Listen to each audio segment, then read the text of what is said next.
areas of the world, where 2.3 million people lives in a coastal strip of a 300.65 kilometers square. This is Gaza and this is Marah.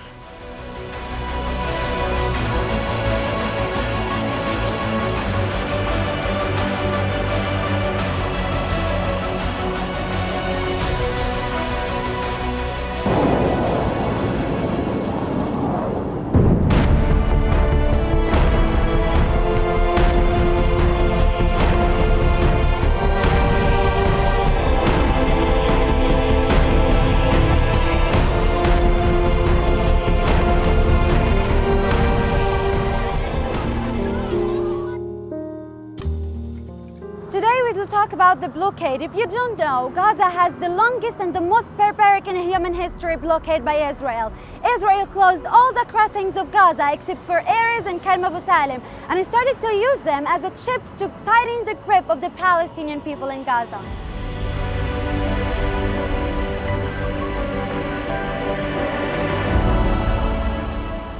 Which is considered as collective punishment and genocide and a stark violation of Geneva Court Convention.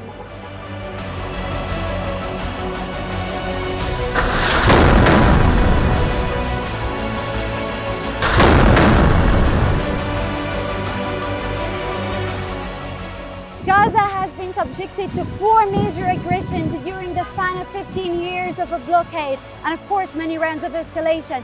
These aggressions have led to killing thousands of Palestinians and injuring other thousands, and left massive destruction behind.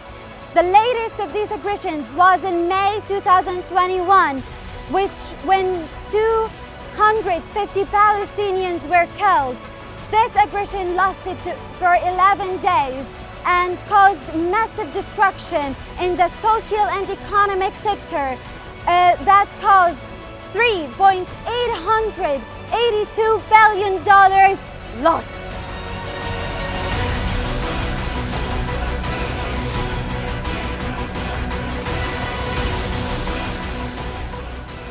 Obviously, Israel couldn't wait for too long. That's why they launched another 3-day aggression on August 2022 that killed 49 Palestinians and injured 360 others, destroyed 26 housing units, and partly destroyed 2,054 other units.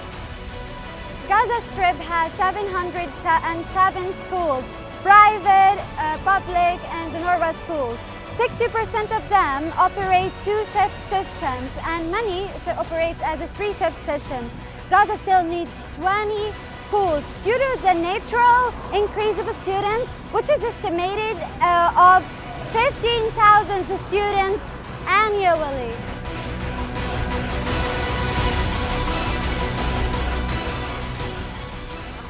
The restrictions of exchanging experts, medical staff and teachers between Gaza and the West Bank have risen within the blockade, of course.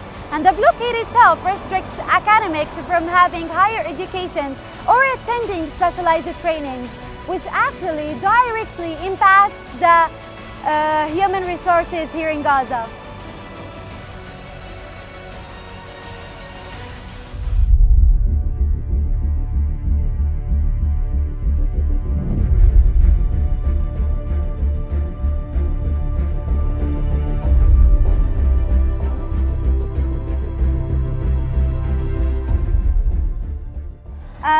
Gaza suffers from shortage in medical supplies. 40% of these medical supplies and drugs are actually missing in the warehouse here in Gaza, according to the Ministry of Health.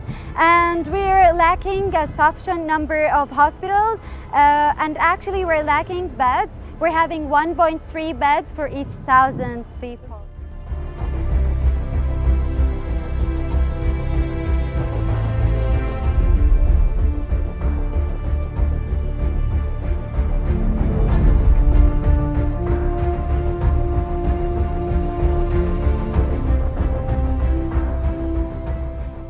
The cancer mortality here in Gaza are actually higher than the worldwide average.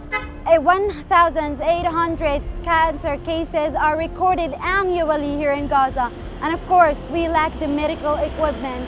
and Israel would never allow even the patients to get the radiological treatment and the chemical treatment abroad. So they actually face that definite death. The besieged Strip faces a major crisis in power since the bombing of the Soul Power in Gaza in 2006, and since then the Soul Power only covers 35% of the Strip needs, and it actually affects in basic the health sector.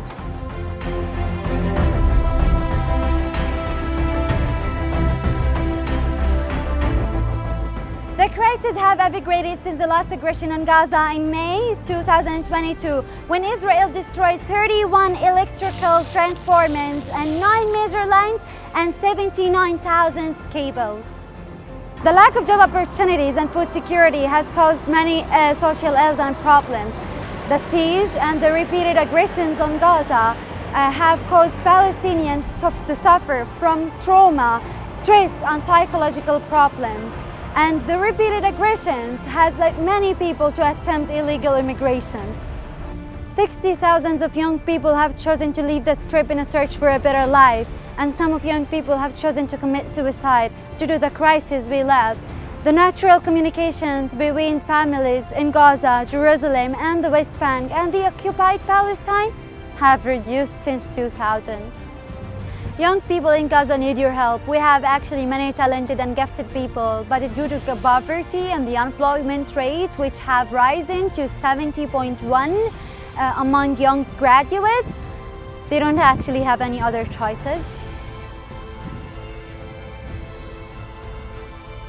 In the farming sector, the Israeli occupation constantly spray chemical stuff on the farmland next to the fence, which caused the farmers massive losses among their farms. And also the Israeli occupation limits the fishing zone, which constantly varied between 6 to 15 miles at best, and prevents importing their fishing equipment.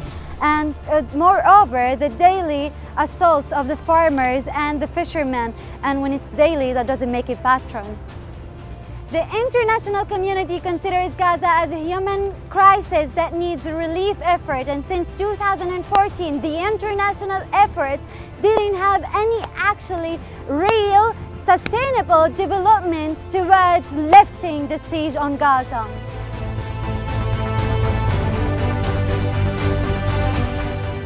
Gaza is not ugly as you think it is. If you could lift the siege, we can turn it into a piece of heaven. This was Marah Mahdi, and this is Gaza.